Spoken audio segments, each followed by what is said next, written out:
No ar, programa Vereda Literária, conversando hoje com o poeta Nicolas Ber.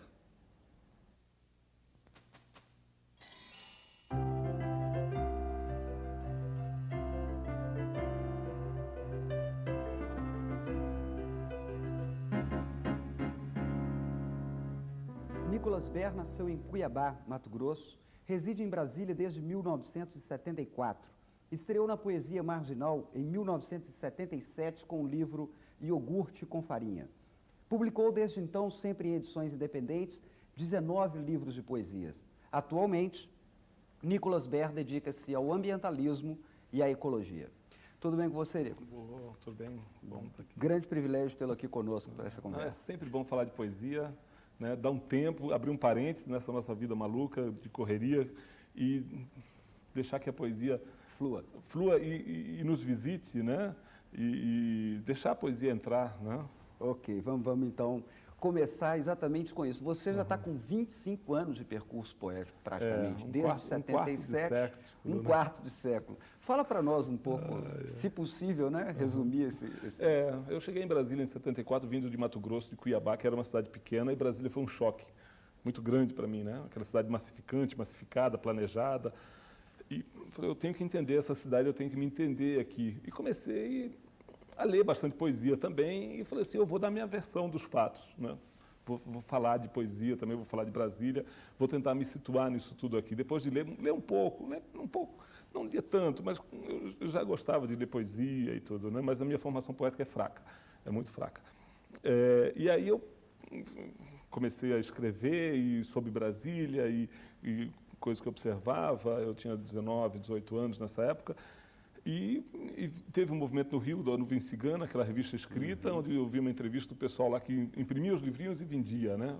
É isso que eu vou fazer, né? E imprimi no meu colégio lá um iogurte com farinha, uns 200 exemplares, e vendi no próprio colégio, comecei a vender em bar, em porta de cinema, porta de teatro, quando tinha show de rock, show de música, apresentações de teatro, eu estava sempre lá.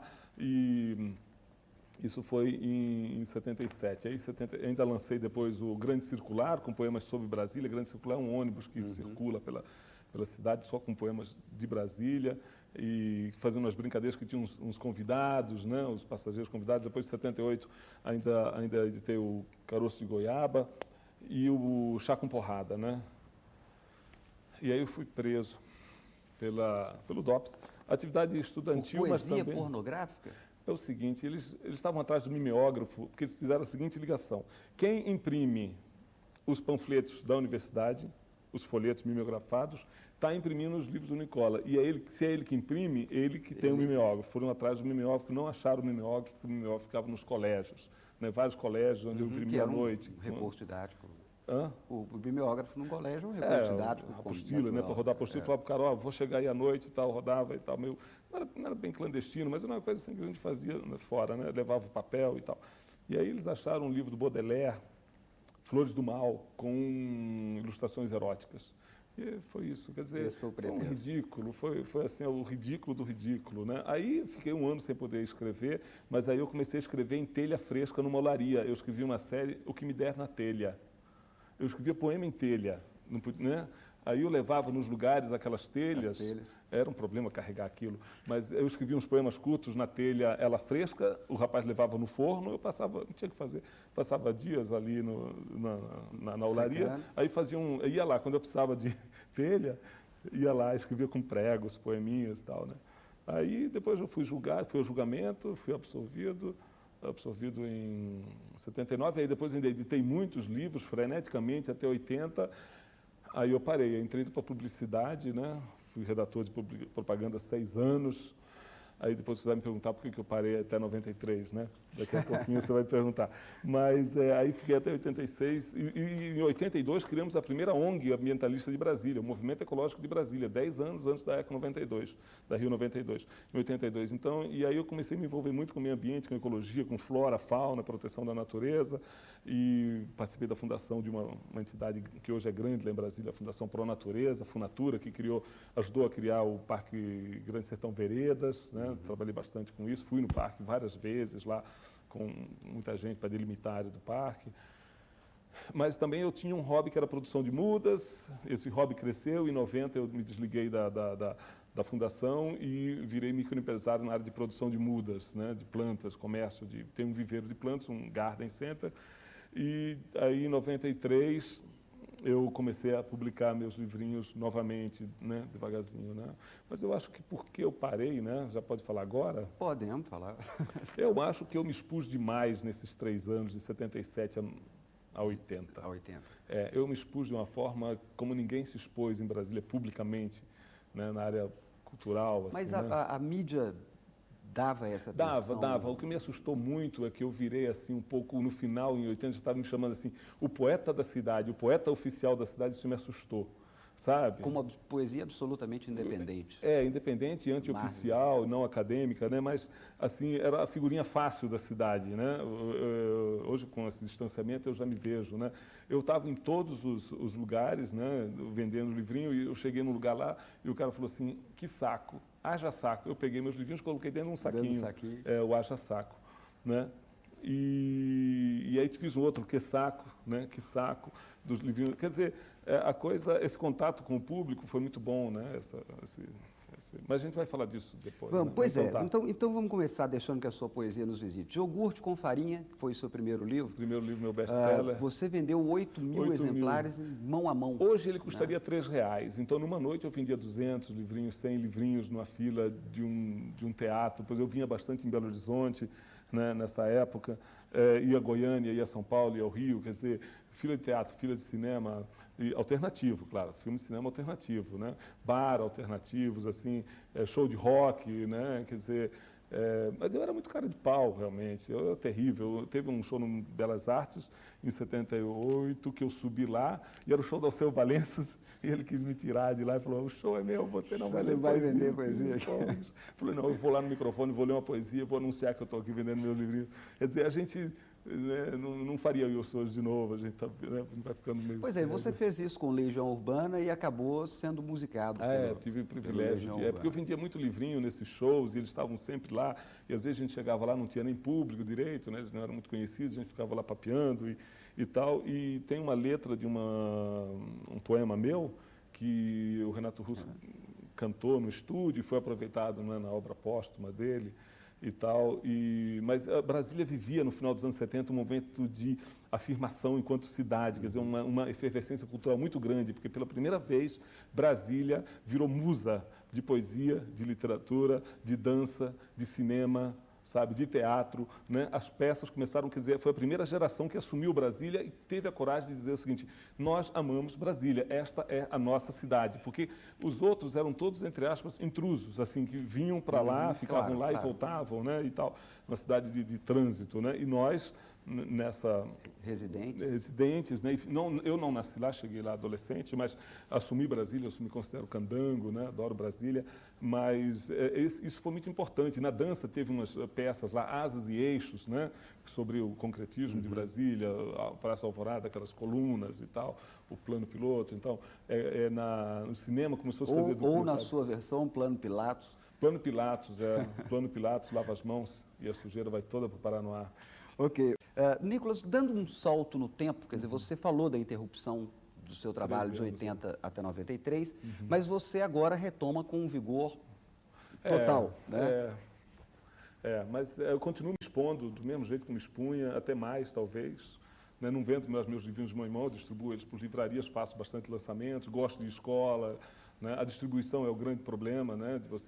Eu gosto de fazer meus livrinhos, eu faço questão de fazê-los, né? De vendê-los, estar presente com o público, autografar, sabe? Eu tenho uma relação muito orgânica com os livros, uma coisa que nós tínhamos lá, quer dizer, ainda assim, não basta só escrever o livro, você tem que vender, tem que participar da produção, sabe? Eu tenho essa coisa, eu não consigo eu tenho um ciúme danado, sabe? Soltar o bichinho no mundo, né?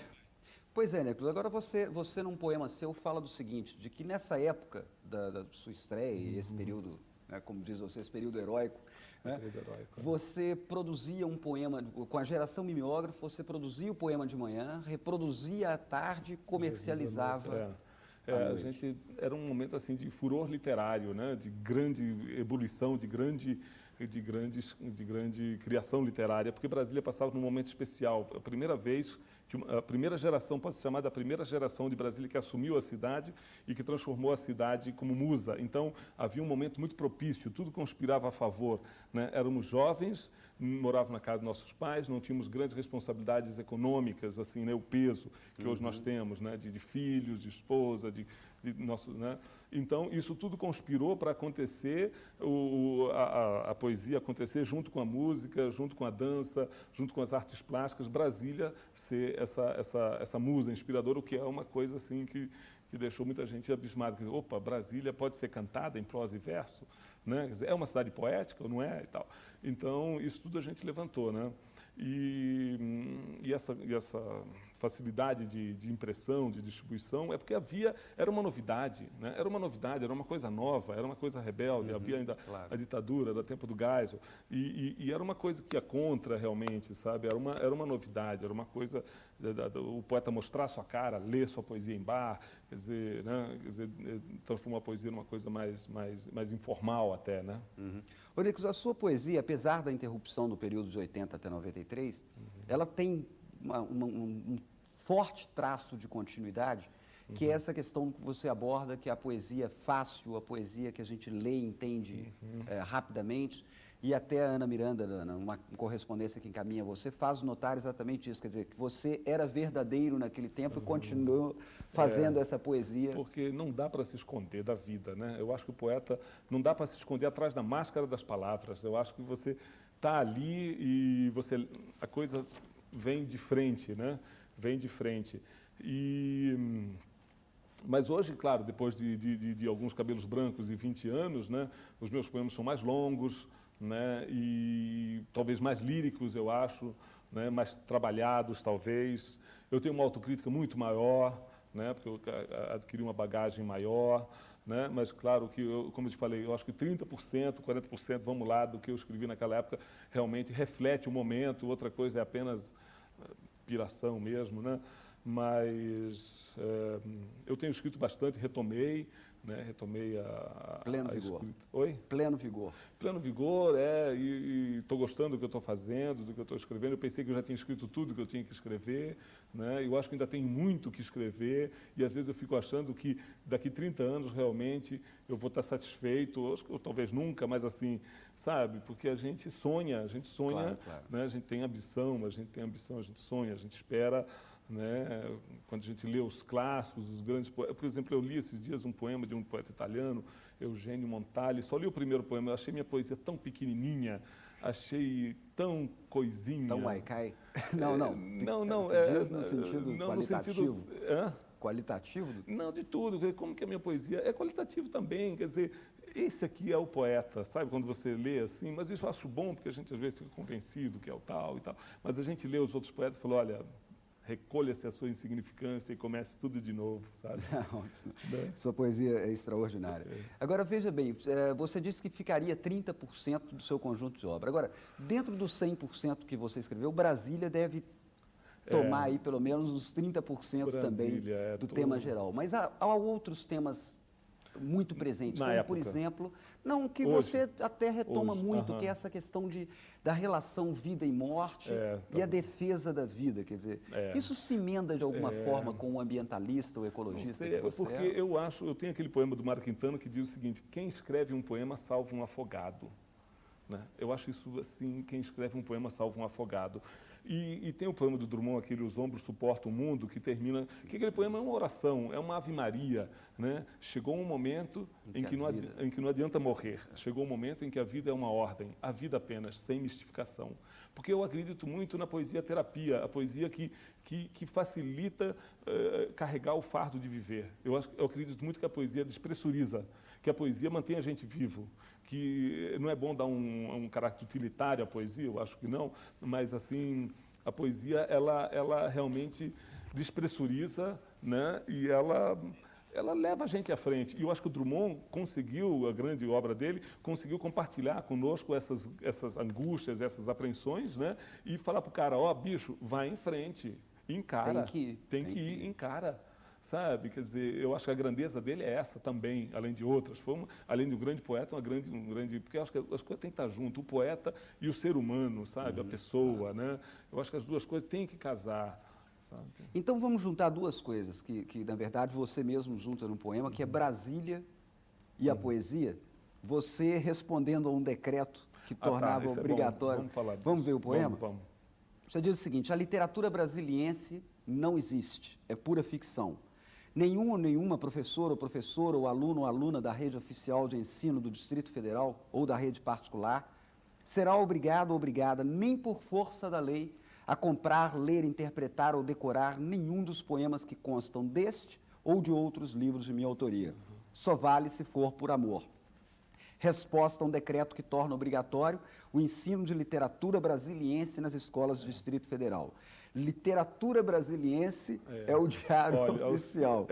E você termina assim: a poesia é necessária, mas não obrigatória. Se obrigatória, deixa de ser poesia, passa a ser burocracia.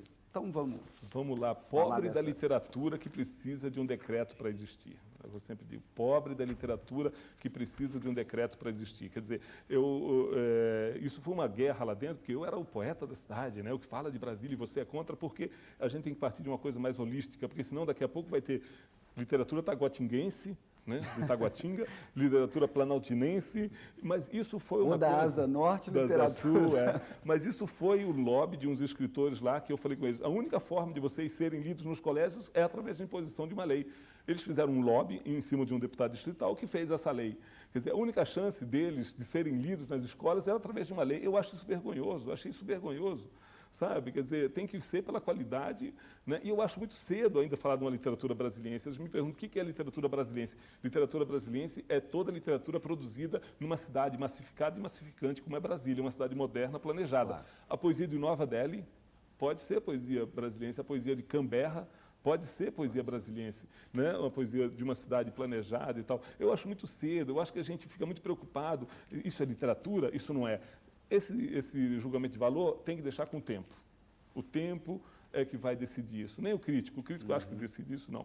Mas é o tempo. Então, essa é a minha opinião, eu sou radicalmente contra isso, e causou uma celeuma, me isolou na cidade muito, porque eles esperavam que eu fosse o primeiro a defender, eu fui o primeiro a malhar, sabe, e malho mesmo, porque é uma coisa de cima para baixo, tá? É uma coisa de cima para baixo, claro. Eu cheguei a apelar com isso. Não deixa de ser autoritário. Autoritário demais, é a mesma coisa que no tempo da Cortina de Ferro, lá todos os países da Cortina de Ferro tinham que aprender russo. Sabe? Né? Todos os países lá que o Estado dominou tinham que aprender russo. Ou a imposição do realismo socialista. Nicolas, nós vamos interromper agora, voltamos no próximo bloco. Tá certo. Quando falava dessa questão da não imposição por decreto, né? Da obrigatoriedade de ler, de estudar a poesia, né? Agora, você sempre polariza um outro tema que também é muito recorrente, muito frequente dentro da sua poesia, é a poesia sobre a própria poesia. E você até fala de uma poesia que se clona de si mesma, né? E você sempre está trabalhando essa oposição entre uma poesia acadêmica e a questão da poesia marginal. Eu bato muito nessa tecla porque eu acredito que a poesia não tem camisa de força. E muitas vezes as academias querem estabelecer regras. Eu acho que a gente tem que deixar a poesia liberada, sabe? E pelo contrário, eu acho que a poesia tem que receber todas as influências e não ter essa camisa de força, não ter essas regras, né? de métrica, porque ela tem o próprio ritmo, a própria métrica, a própria rima, sabe? Eu vejo poemas meus que são extremamente rimados, extremamente rítmicos, né? Mas que muitas vezes você nem percebe. Então, essa camisa de força, isso eu acho uma coisa que não... Mas os acadêmicos, as pessoas que têm essa poesia formal, eles têm medo que nós vamos destruir a poesia. A poesia tem uma mística própria, e é indestrutível, né? E eu acho que nós vamos só acrescentando novos elementos. Eu acho que trazer para o poético o não poético, eu acho que foi uma coisa muito boa dessa geração 70, né, da chamada poesia mimeógrafo, poesia marginal, porque colocou na poesia o cotidiano, o banal, o outdoor, o videoclipe, o videotape, né? Quer dizer, a gente vai colocando no grande bolo, porque todo mundo faz um bolo e fala assim, o meu bolo vai ficar bom porque eu estou colocando isso, isso, isso. Né? E eu falo, não, meus ingredientes têm isso. Tem pedra, tem lama e tem sangue. Não, esse bolo seu não vai ficar bom. O meu bolo é melhor que o seu. Então é bobagem, sabe? Quer dizer, trazer para... Eu acho que cada geração que vem traz para a poesia um elemento novo. O caso mais clássico é do Manuel de Barros, né, que tem aquela frase lapidar aqui: tudo que serve para o lixo serve para a poesia. Né? Quer dizer, eu acho isso de uma grandeza, também uma figura maravilhosa, grande poeta, e eu acho que... Então, ele trouxe para a poesia o inútil, aquelas coisas que ninguém... Né? E nós cada um traz a sua contribuição, e a gente não pode falar, não vai colocar nada nessa mesa, essa mesa já está pronta, a poesia é isso, e porque a poesia evolui como nós evoluímos, e a poesia, se a gente for para Marte, numa estação interestelar, vai ter poeta lá, sabe? Vai ter poeta lá, que a poesia não morre, não. Pois é, e vivemos vamos dizer, um período em que exatamente a diversidade, a multiplicidade é quase uma palavra de ordem. Você falou da efervescência dos anos 70, final dos anos 70 de Brasília. Como é que você está antenado, certamente, na cultura e na arte de Brasília contemporânea? O que você vê despontando hoje dentro desse horizonte de Brasília? Eu não estou tão ligado, não. Deve estar acontecendo alguma coisa que eu não estou percebendo, né? Que eu não estou tão disponível também, né? Mas eu acho que há um amadurecimento, né? Há um amadurecimento, essas pessoas continuam trabalhando em arte, em literatura e poesia, mas há um amadurecimento. Mas como eu te falei, eu acho que deve estar acontecendo alguma coisa subterraneamente que a gente que eu não estou percebendo porque eu não estou participando tanto, né? Mas aquele momento de efervescência assim que a gente viveu, outros devem estar vivendo agora, né? E a gente talvez esteja lá de fora, né? Mas eu acho que hoje a gente continua com muito mais solidez, né? Por causa da passagem da idade, do tempo e tudo, né? E você faz questão de afirmar que a sua poesia é uma poesia de palavra, quer dizer, os experimentalismos, o computador não te incomodou, ou se incomodou, eu uso o computador, você usa para trabalhar, mas eu não sou um poeta multimídia, não sou. Porque eu não domino esses mecanismos. Eu vou fazer uma coisa só porque agora é multimídia que está na moda. Não existe isso. Quer dizer, e os meus livros são mal feitos, toscos, artesanais, para realçar o conteúdo. Eu faço tudo para realçar o conteúdo, sabe? Porque para chamar a palavra, para que ela apareça, sabe? Para que eu falo assim, olha, a embalagem não interessa, porque muitas vezes a gente valoriza tanto aspectos externos e os aspectos internos da palavra, ou do poema, da poesia, a gente esquece. Né? Então, quer dizer, o livro, eu gosto daqueles corpo grande, aquele texto que salta como se quisesse sair da página. As suas antologias, inclusive. Eu gosto dessa. E eu gosto da palavra, eu cultivo a palavra, é a nossa matéria-prima, né? E por isso eu digo que a gente tem que ouvir muito, estar sempre com o ouvido atento, estar sempre atento, que a poesia pode chegar a qualquer momento e a gente tem que estar antenado, ligado, porque ela muitas vezes vem pronta, né? Meus filhos, por exemplo, que eu convivo muito com eles, todo o tempo que eu posso, né? Como eu te falei, eu estabeleci como ideal olímpico ser um bom pai, bom poeta, bom empresário. Empresário eu sou, mas assim, ficar rico, mau empresário, não, um bom pai para mim minhas ambições param aí, né? Mas então a gente tem que estar atento, e criança e pessoas, muitas vezes, muitos poemas meus aí são colagens de coisas que eu ouço em balcão de loja de ferragens, que eu gosto de frequentar, por exemplo. Né? E o motorista de táxi, quer dizer, eu acho que o poeta tem que sair um pouco do seu mundinho também, sabe? Ir num forró, sabe? Andar de ônibus, se ele não anda, ou se ele não vai no forró. Sair um pouco fora frequentar a vida. Frequentar a vida, ir para o mercado, ir almoçar num restaurante popular. E eu acho comer pastel na rodoviária de Brasília, tomando caldo de cana. Isso. A metade da minha poesia eu devo às pessoas anônimas. Eu sou apenas um aproveitador, né? Um oportunista ali que está no momento certo, no lugar certo, e capta aquilo e transforma numa outra coisa, né? Recicla aquilo. Nicolas, infelizmente o tempo está no final, mas eu tenho uma última pergunta que relaciona-se com isso. Você disse que é um aproveitador desse tipo de fala, desse tipo de vida. Mas você é também um aproveitador, no bom sentido, claro, dos diálogos, de muitas vozes poéticas. Você citou o Quintana, Oswald de Andrade, Carlos Drummond de Andrade, Manuel Bandeira. Dentro do universo da poesia brasileira contemporânea, como é que você se insere? Eu tenho o privilégio porque é uma bênção ser influenciado pelo Drummond, sabe? Daqui a pouco vão me chamar de diluidor de Drummond, eu vou achar o maior elogio. Estou esperando alguém, pelo amor de Deus, me chame de diluidor de Drummond. Sabe? É uma bênção ser. Mas a gente bebe em várias fontes, mas a gente bebeu muito essa geração de 70, que era uma geração despreparada em termos de leitura, mas eu bebo em várias fontes e todos bebem na fonte de todos, né? Eu acho, né? E eu acho que essa troca é muito boa E o tema é sempre o mesmo. Se a gente vê, todos os poetas estão escrevendo sobre a mesma coisa, os mesmos temas, né? Ok, Nicolas, foi um grande prazer conversar com você. Obrigado, Vereda Literária prazer. agradece a sua entrevista Obrigado. e deseja ainda muito mais sucesso para o seu trabalho. Obrigado. Muito obrigado. Para encerrar, um pequeno convite ao trabalho poético de Nicolas Ber. Poesia é portal, refúgio. Poesia é quarto escuro. Poesia é o esconderijo secreto da alma. Poesia é libélula, garça distraída. Nuvem arisca, pedra no caminho, andarilhos sem destino. Poesia é tudo isso que você está sentindo agora. Poesia é consolo, afago, abraço bem dado, beijo de amigo. Poesia é para você parar, pegar um papel, escrever qualquer coisa, se sentir melhor e seguir em frente. Poesia despressuriza. Contamos com você aqui no nosso próximo programa. Uma boa leitura. Muito obrigado.